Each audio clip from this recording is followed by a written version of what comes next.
जय मत्स्य प्रिय दाजुभाइ तथा दिदीबहिनीहरू, आज म तपाईँहरूसँग एउटा सरल तर धेरै शक्तिशाली सत्य साझा गर्न चाहन्छु।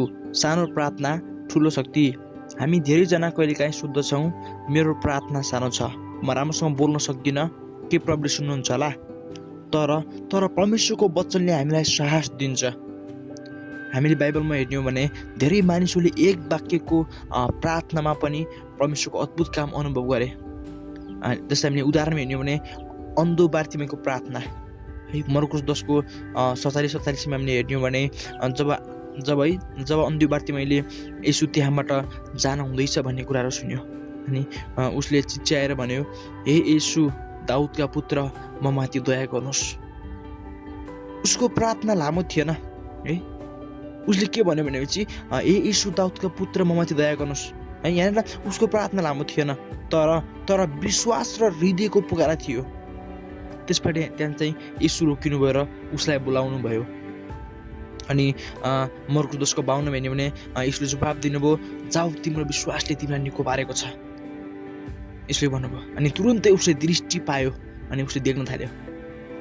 यहाँनिर सानो प्रार्थनाले अन्धोपनमा पनि प्रकाश ल्याएको छ क्या है। अनि हामी अर्को उदाहरण हेर्यौँ भने क्रुसमा टाँगिएको अपराधी, हामी लुका 23:42 हेर्यौँ भने हामी क्रुसमा टाँगिएका 2वटा अपराधी मध्ये एकजना अपराधीले यीशुसँग केवल यति मात्र भन्यो, यीशु तपाईँको राज्यमा आउँदा मलाई सम्झाउनुहोस्।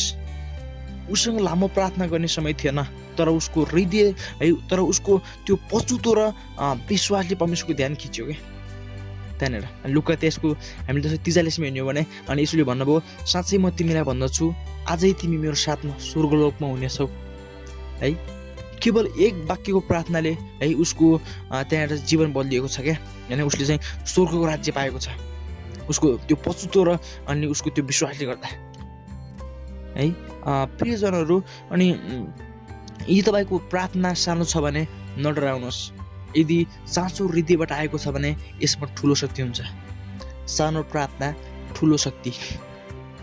आउनुहोस् हामी प्रार्थना गरौँ, सानो प्रार्थना गरौँ। हे स्वर्गीय पिता, हामी आज तपाईँको सामुन्ने आउँछौँ। हाम्रो कमजोरीमा तपाईँको शक्ति देखिन दिनुहोस्।